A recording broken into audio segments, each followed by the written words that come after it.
চলতে ফিরতে এমন কিছু ট্র্যাসেল হয়েছে, আমি হয়তো নজরআন্দাজ করেছি, আমি হয়তো বুঝতে পারিনি, কিন্তু সেটা সে মনে রেখেছে। হতে পারে এরকম কিছু ঘটনা যে তার সাথে আমার কিছু হয়নি, এরকম একটা ঘটনা ঘটেছে যেখানে তার ফ্যামিলি নিয়ে সে যাচ্ছিল, আর সেই ফ্যামিলিকে আমি টন্টিং করেছিলাম। সেই ভদ্রলোক হয়তো জানে না, সেই ভদ্রলোক হয়তো আলোচনা শুনলো। সে যখন মানসিক রেডি হলো, এবং রেডি হওয়ার পরে যখন সে ঘর থেকে তার আইডি, আধার কার্ড, ব্যাংকের অ্যাকাউন্ট, মোবাইল নম্বর বা যেগুলো লাগে আমাদের রিকোয়ারমেন্ট, সেগুলো আনতে গেল। অনেক সময় দেখবেন যারা ফিল্ডে আছেন তারা অবশ্যই এটা লক্ষ্য করে থাকবেন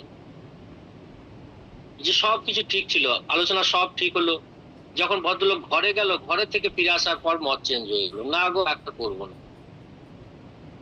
ব্যাপারটা কি হলো আমরা কিছুই বুঝতে পারিনি।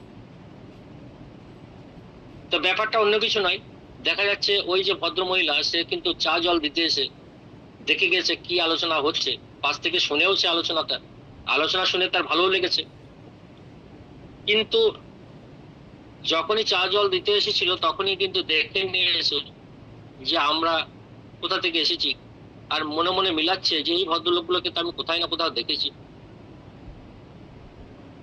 আর ওদের, যেহেতু ওদের নামে কেউ যদি টন্টিং করে থাকে, ওরা অনেক মনে রাখতে পারে, ঠিক উদ্ধার করে ফেলে যে হ্যাঁ এই ছেলেটা অমুক দিনে অমুক জায়গা থেকে একটা অশ্লীল ভাষা বলেছিল। তো সেক্ষেত্রে কি হয়, সে যখন ডকুমেন্টস আনতে যায় তার হাজবেন্ড, তাকে কিন্তু নিষেধ করে দেওয়া হয়, বলে দেখো আমিও পাশ থেকে শুনলাম, প্ল্যান কিন্তু খারাপ না, তুমি কারো নিষেধ করবো না। কিন্তু এদের কাছে না।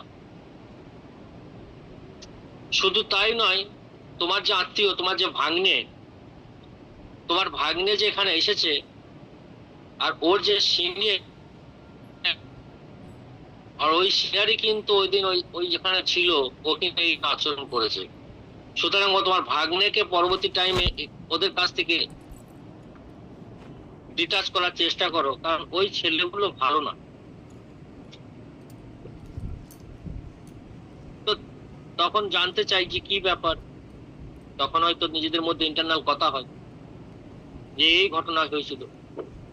পরবর্তী সময় কয় দেখুন ওই ব্যক্তিকে তো আমরা পাই না, বরং যে নিউ প্রসপেক্ট